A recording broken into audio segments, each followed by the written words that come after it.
Hello friends, now we'll cover one very important topic, Protestant ethic and the spirit of capitalism. So on one side you observe two words, Protestant ethic, the other side you observe a couple of more words, spirit of capitalism. Protestant ethic, a religious dimension, and we all know what is capitalism. So how Protestant ethic and capitalism, they are linked together. This was a very important study by Weber. We will shed some light on this in today's session. So till now you have had some idea about religion. We've already discussed religion when we were discussing about the Kim, how religion is a social fact, how it influences individuals, how religion might be worship of society. Another perspective about religion we also got it when we were studying about Karl Marx, how he's saying that economic structure, that is the base of society, on that lies the superstructure, and one component of the superstructure can be religion. That means how religious ideas can be used to justify the economic substructure of the base. Now here in today's session we'll get some more perspectives related to religion as well. How religion is contributing to the emergence of capitalism, and indirectly you are contributing to industrial revolution, and again there are a lot of consequences of industrial revolution. So we'll see that. So this is a very important study by Max Weber, and this particular study has also been explicitly mentioned in the syllabus, one of those 4 topics under the heading Max Weber, and this has been asked multiple times, so it is very significant to keep this in mind. So first of all, we need to understand why Max Weber is studying this. Now he observed that there were certain areas in Germany which were quite wealthy, overwhelmingly wealthy areas. He's observing that in these wealthy areas you will have a huge Protestant population. In fact, most of the people in these regions were Protestant. So he's now trying to find out what can be the relation. How come in a particular area people are rich and they are also having the same religious beliefs? So before him also there were other attempts to study this. We'll see that, and then Weber also adds something to that. So what were some of the attempts to understand this, or what are some attempts to find out the relationship between religion and emergence of capitalism? There are some Marxist interpretation. We know what is the Marx perspective. We know what is mode of production, how mode of production decides the base, the substructure of the society, and again how this substructure has a correspondence with the superstructure. Again, early Marxists they felt that the substructure determines the superstructure, but the later Marxists they feel that there is a correspondence. It is more restrictive than prescriptive. So we had discussed all these things. So here also the Marxist point of view is the same thing. They're also saying that economic structure is the factor which is leading to social change, which is leading to emergence of capitalism, which we have already discussed when we were discussing Karl Marx. But Weber feels that when you are saying that economic factors are causing all these social change,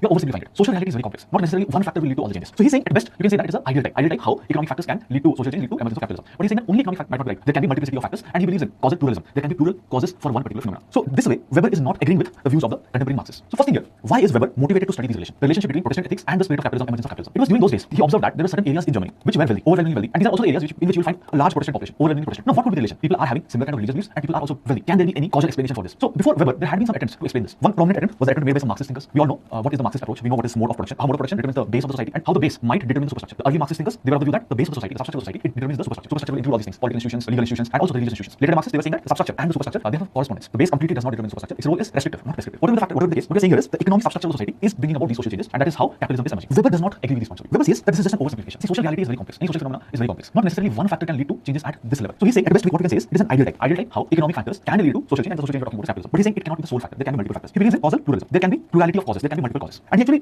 counters this with certain evidences. For example, he says that in China they had all these economic conditions which could have fueled capitalism. China had the technical knowledge in the past. They had, for example, they had compass, they had gunpowder, and they also had mechanisms by which they could travel through the seas. So all these mechanisms are there. Also, China was the first country which was having a country level examination for recruiting their bureaucrats. So they also had that manpower, those human resource skills. Apart from that, they also had the wealth. They had abundance of silver. But in China, capitalism, the modern type of capitalism, is not emerging. Same story with India. India had these Karkhana system. India had these merchant guilds. India had sufficient silver, gold, and there were periods in the history of India in which there was stability. Political stability also there. So you had money, you had political stability. But despite that, this modern type of capitalism is emerging in Europe and not in India or China. So economic factors are there, but it did not lead to emergence of capitalism. So that is the reason Weber is negating, or he's not taking into consideration, or he's challenging Marxist perspective. He's saying these factors might be important. Economic substructure is important. Economic factors might be important, but you need something else. Economic factors might not be the sufficient reason for emergence of the spirit of capitalism. Now another point of view has been given by Friedrich Engels. Now he's saying that Protestantism rose in Europe as a legitimizing ideology, and what it is trying to legitimize, it is legitimizing nascent capitalism. Now capitalism is emerging in Europe in 14th century, and over a period of time, it is new, it is fresh, it is young. Protestantism is emerging, and it is legitimizing it. So Protestantism somewhere is emerging in 16th century. So this is the view given by Engels, and this is a Marxist view. The base of society is the substructure. It needs some sort of justification. So that justification is provided with the legal structures, political structures, and also the religious structures. So religion is legitimizing the base. That is what Engels is talking about. So this is Engels' point of view. But here the question is, this kind of nascent capitalism in its embryo stage was present in other societies as well. In Indian societies we have seen that, in Chinese societies we have seen that. We also seen it in Roman societies, Babylon society. But in these societies, why did it not emerge the way it emerged in Europe? The kind of capitalism that emerged in Europe had its own peculiar features. That thing is not happening. And this particular kind of capitalism is referred to as modern capitalism. So that is not happening anywhere else. It is not happening in India. It is not happening in China. It is happening in some parts of Europe, especially the western part of Europe. So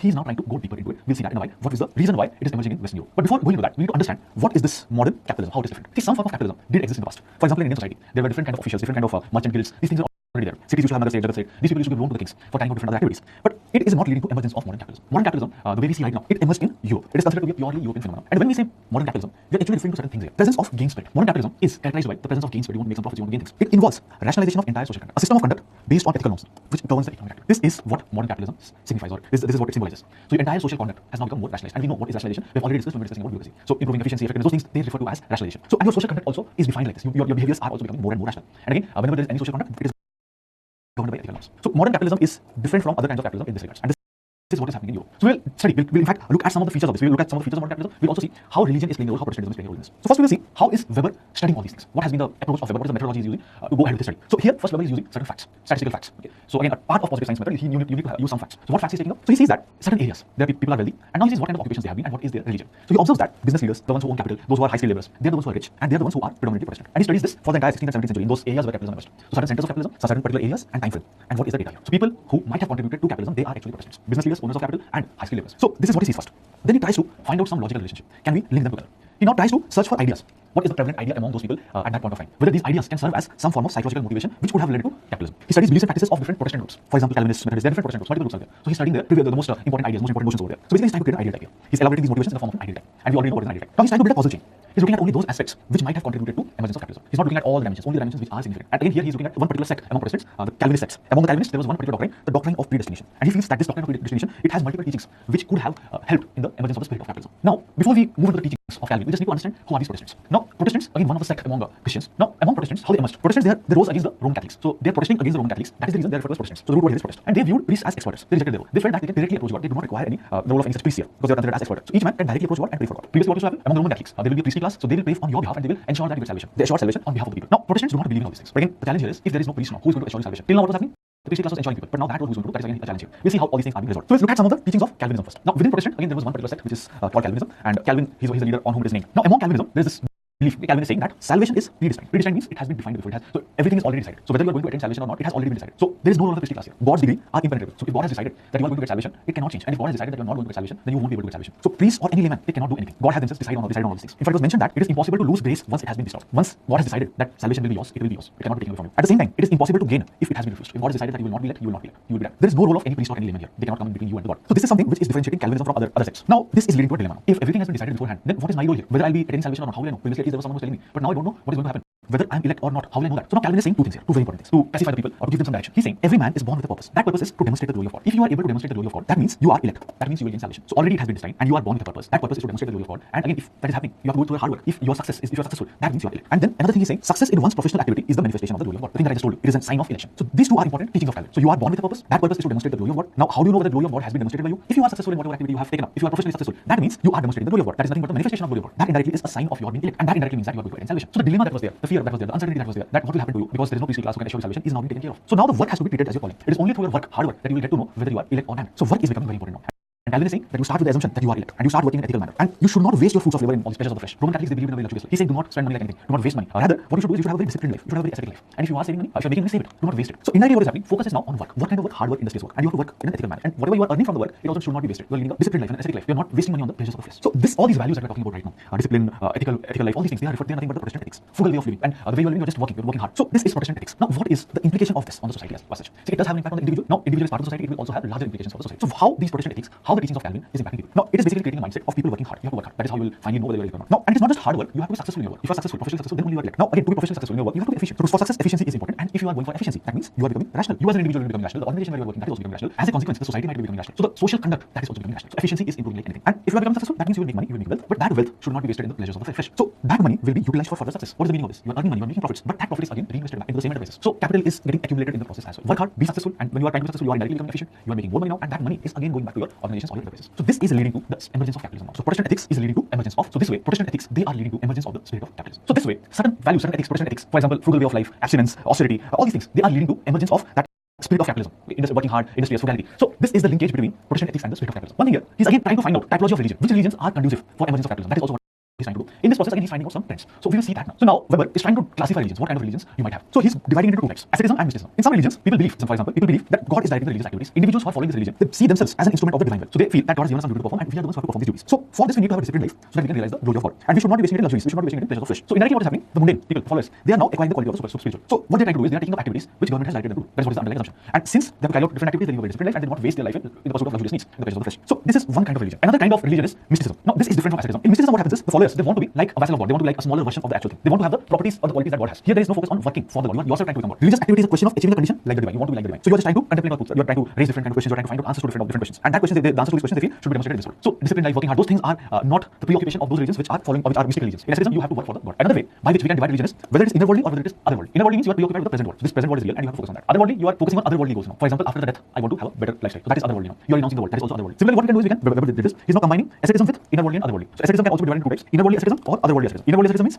you are preoccupied by the success in this world. You want to demonstrate the glory of God through good work. And this kind of feeling, these kind of notions, these kind of ethics, innerworldly asceticism, it leads to rationalization of mindset and rational organization of work. Otherworldly asceticism, you are renouncing the world and you are serving the God, but it is in other forms. For example, you might have joined a particular monastery and you are working over there for other monks with other monks. So you are renouncing the world. You are not part of this regular real world now. That is the meaning of otherworldly asceticism. Innerworldly asceticism, it leads to emergence of capitalism. Now we'll see some examples how these things we can understand it further. How innerworldly asceticism, in which religions we generally find this. So one example is the Protestant ethics. They are focused on innerworldly asceticism. They want to have a disciplined life. They are not spending their wealth in the pleasures of the flesh. They want to demonstrate the glory of God, and the demonstration of the glory of God will lead to hard work. They are focused on the present world and they are focused on asceticism. There are some other examples apart from Protestant ethics, apart from Protestantism. For example, among Jains and Zoroastrianism and among Parsis, there are some other examples. For example, there have been studies on Jains, there have been studies on Parsis. For example, study of Parsis by Kennedy. They also feel that these two religions, they also believe in innerworldly asceticism. They also innerworldly ascetic religion. They emphasize not to waste money on display. They also focus on organizing enterprises. They also get a frugal life. And whatever money they they spend it on again the investment. They invested back. They invested. You would have observed it in your society as well. Marwardis in India, they're known for their business acumen, the business skills. One of the most prominent business community in India. Similarly, Parsis are also one of the most prominent business community. GRD, Tata, and all these started. They're from these particular background. There have been studies on Sikhs as well. Among them, also these features are there. Sikhism, it opposes begging. They emphasize on hard work, and they also do not have caste system. Caste system can also be an hindrance. When we say caste system and when we use the rationalization, it does not go hand in hand. Caste system has that rigid hierarchy which prevents social mobility, and social mobility is not there. Again, capitalism will fail. Another study was there on the Muslim communities in Indonesia. As such, Muslim religion is not inner worldly ascetic religion because again they have outer worldly goals. Among this particular community, they found inner worldly asceticism. So among them there was a leader. Now this leader is saying that every Muslim should aim to attend the Hajj Yatra. Hajj Yatra is very important. But now for going for this Hajj Yatra, you need to have money. And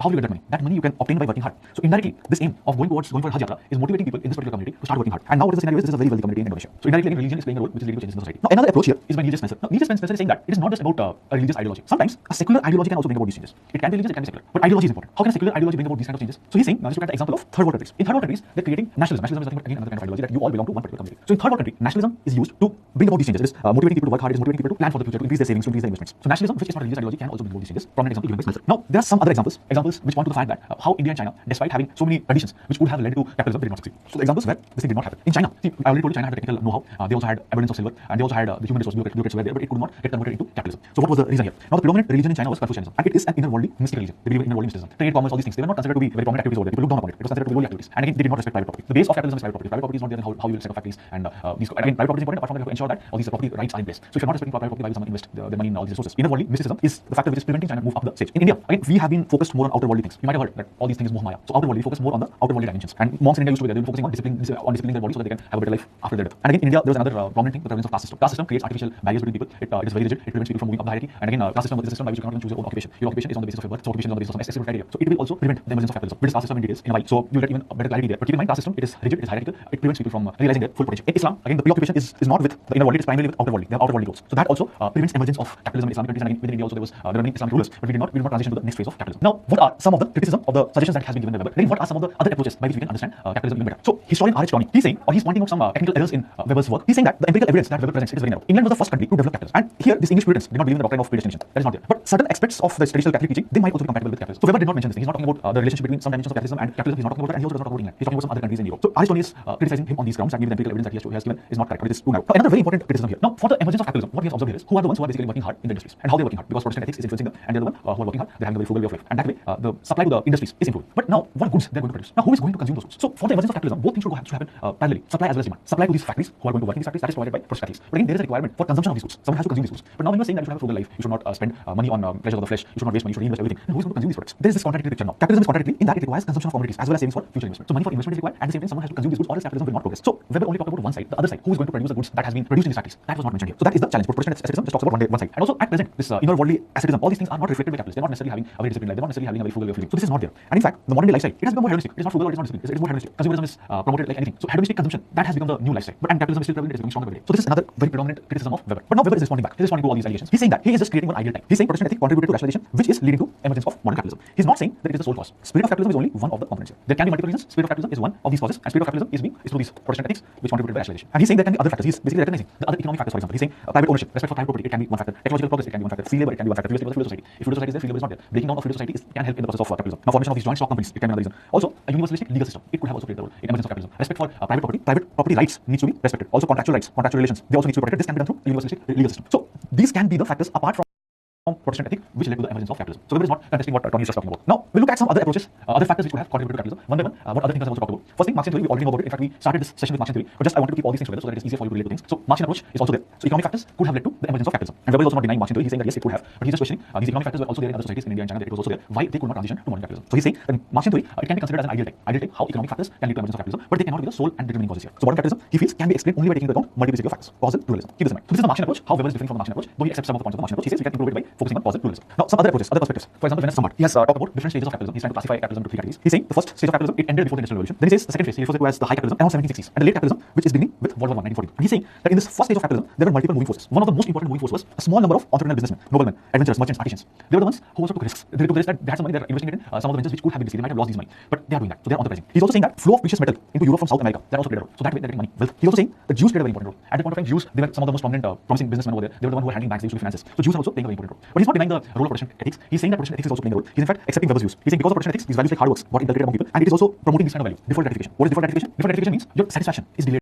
and you are accepting that. See, for example, if I'm working today, I'm getting money immediately. That is immediate gratification. But now I'm investing something in some enterprise. So what will happen? I will not get the money today. That enterprise will take some period of time, and it will take some time to reach break even. After reaching break even, I'll start making money. But initially, some period of for a certain period of time, it is not going to generate profits. So this entire period, we are not getting any money. Only after a period of time, I will start getting some money. Only after a period of time, I will get some gratification. So my gratification has been deferred for a later stage. And all these things are being inculcated by Protestant ethics, disciplined life. So he's saying Protestant ethics is creating situations favorable for capital. It is also creating situations by which productive reinvestment is taking place rather than just consumption. So he's accepting how Protestant ethics is also contributing. And he's saying both these things are important here. Adventure, these enterprising businessmen, noblemen adventurers, and rationality. Both the things are coming together, which is leading to emergence of capitalism. This is the point of view of Sombart. Another approach given by Joseph Schumpeter. He is focusing on the role of entrepreneurship. How entrepreneurs are leading to the development of early capitalism. So they're the ones who are taking the risk. So they're not expecting profits immediately. They have taken the risks. They introduced new technology. Now they're not only accumulating their own capital, but they're trying to aggregate capital from others. They have their own capital, but that capital might not be sufficient enough. So now they're trying to pull in capital from others as well. So convincing others to share some of their own capital was difficult. It is here that these entrepreneurs are playing a very important role. So they're transferring income from the non-bourgeois element. So entrepreneur of early capitalism was unlike the feudal lord in the past. See, in the past, what used to happen? All these feudal lords, they were the ownership class. They were different. They had these warlike, they had these temperament for war. But now the new entrepreneur, not only is he doing all these things, he's trying to get more finances, he's introducing new technology. His temperament is also different. He's not focusing on war. His only war is to get more profits. The main aim of these kind of new bourgeois element is profit. It is not fighting war. So his temperament is also different. So all these things are also leading to emergence of capitalism. Assumption of risk, new technology, aggregation of capital, and accumulation of your own capital. And the new temperament. You're not warlike in your approach. You're just focusing more on profits. Now there have been some other suggestions as well. For example, some thinkers like Andrew Frank, Wallerstein, Mulder, they say that colonial rule has played a very important role in emergence of capitalism. The countries which had this thing, they were all these colonial powers. They had colonies in different parts of the world. So these thinkers are emphasizing this role of colonial rule. How colonial rule is leading to emergence of capitalism? Colonization is dividing the world into two major groups: the colonies and the ones who are trying to control these colonies. It is leading to international division of labor. The colonies are supplying cheap material to the manufacturing industries which are in these colonial powers. And again, these manufactured goods are exported back to the colonies. Colonies are supplying the raw material to the industries in the colonial powers, and again, the final output manufactured product is again sent back and sold in the colonies. And this is leading to capitalist development of European countries. But it indirectly is destroying the handicrafts of colonies. So this particular approach talks about supply demand everything. How you are artificially creating a demand somewhere, and how you are also ensuring your own supply. So the colonial rule could have also been the factor which has led to of capitalism in certain parts of the world. So these are certain approaches, certain other concepts, some other perspectives about emergence of capitalism apart from Weber's approach. So this sums up our understanding of Protestant ethics and spirit of capitalism. So understand what is Protestant ethics, what are some of these values, what is the spirit of capitalism, how they are linked with it. And again, just keep in mind how Weber has progressed with the study. He's focusing on some facts, he's also focusing on certain values. So keep this in mind because sometimes you might get these kind of questions. How you can demonstrate the difference between facts and values with the help of this particular topic. So identify the facts here. Facts means the things which you can observe from outside. For example, in particular areas you have a large Protestant population. In particular areas you will find people who are wealthy, and there's a correlation. This is a fact. And what are the values? Again, you can find that. Values, again, the Protestant ethics talks about certain values. These values are reflected somewhere. And among the people, these values are inculcated. So what are the values you can find out? And again, link it together. So this is a very important study, and many times they have asked questions on it. So please keep this in mind. And again, as for any other topic, please try to solve some more questions related to it. So questions again, after the session we'll find the questions. Please solve these questions, very important. Also, we'll study religion. In religion, again, we'll study some dimension of this. So it will again add some clarity. So this is for this present session. Thank you.